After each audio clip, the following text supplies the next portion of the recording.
परमपिता बाबा की जय।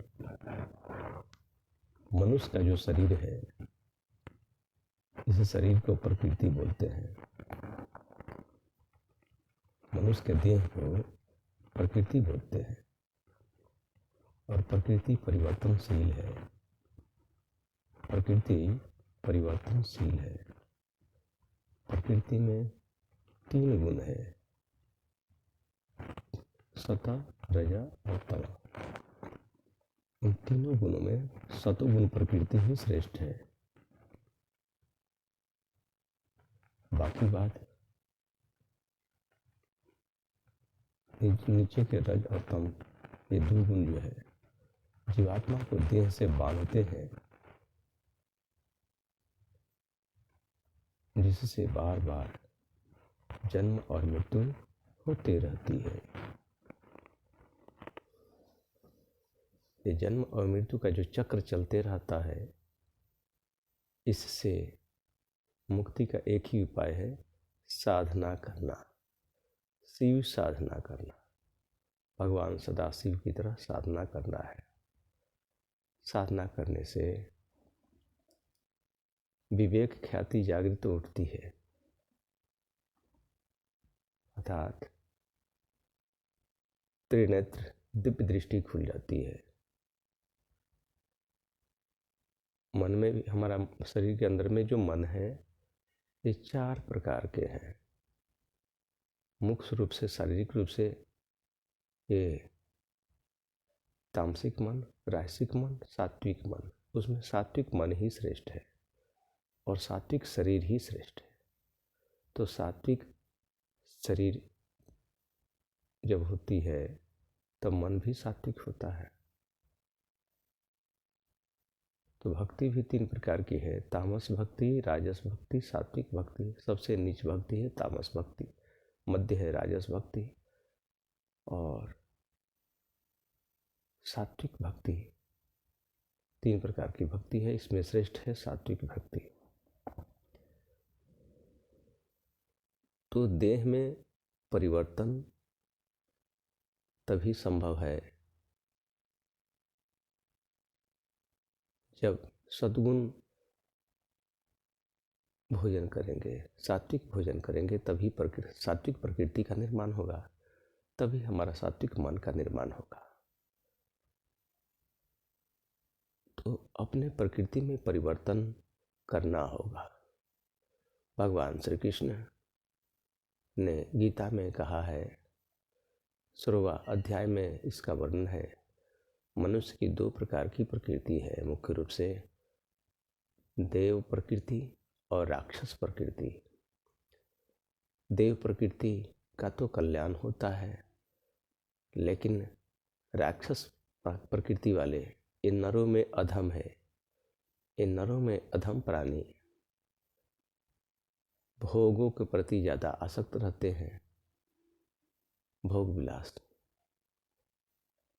और अन्यायपूर्वक धनादिकों का संचय करने की प्रवृत्ति इनमें दृढ़ रहती है और ये मरते हैं तो पशु योनियों में चले जाते हैं। इनका भोजन भी जानवर का है, स्वभाव भी जानवर का है, इसलिए ये जानवर की योनियों में चले जाते हैं। इसलिए हर मनुष्य को भगवान सदाशिव की तरह साधना करनी चाहिए। दूसरी बात है, यदि कोई व्यक्ति तामस भोजन किया है, राक्षसी भोजन किया है और उसकी प्रकृति जो है तामस बनी हुई है, तो यदि इस प्रकार के भोजन के त्याग देंगे तो 21 दिन के बाद जीव कोशिकाओं में परिवर्तन होगा और फिर जो है सतुगुण सेल तैयार होगा। पुराने जीव कोष झड़ जाएंगे, नए जीव कोष का निर्माण होगा और सात्विक शरीर की प्राप्ति होगी और सात्विक मन की प्राप्ति होगी। तो सात्विक शरीर, सात्विक मन और सात्विक आत्मा, ये तीनों का संतुलन रहने से मनुष्य जीवन में ईश्वर के निकटता होने से वह जीवन में प्रगति करेंगे, तरक्की करेंगे। हर मनुष्य के शरीर में कुंडलिनी शक्ति है, तो सात्विक आहार ग्रहण करने से ही ये सारे ग्रंथि उपग्रंथियाँ सक्रिय रहती है और भिन्न भिन्न प्रकार के ग्रंथि रस का क्षरण करती है, जिससे शरीर पुष्ट रहता है, पुष्ट होता है। इसलिए साधना ही एकमात्र उपाय है जिससे कुंडलिनी शक्ति जागृत होती है और मनुष्य के भीतर में अनंत प्रतिभा का जो कला का जो भंडार है, सोया है, वो भी सक्रिय हो उठता है। तो साधना के द्वारा परम पद की प्राप्ति भी संभव है।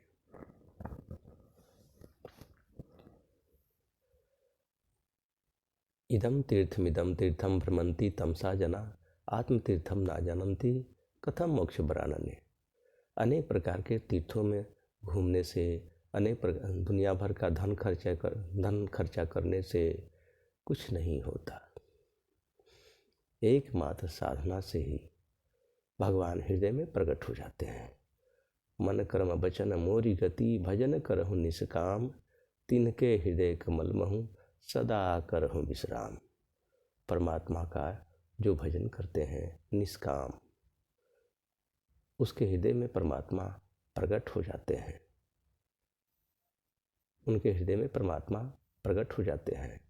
जैसे काष्ठ के घर्षण से अग्नि पैदा हो जाती है, जैसे काष्ठ के घर्षण से,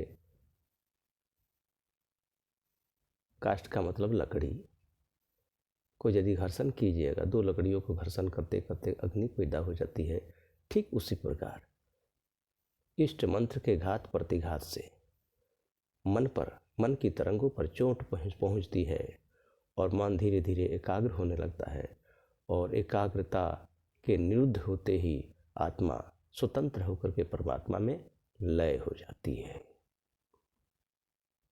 तो यही है ईश्वर प्राप्ति का रहस्य।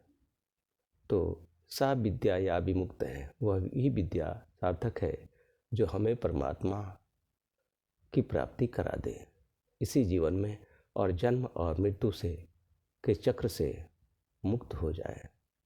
यही है ईश्वर प्राप्ति अनुसंधान केंद्र का के द्वारा जारी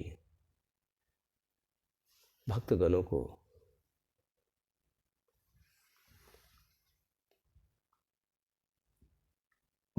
को ज्ञान की उपलब्धि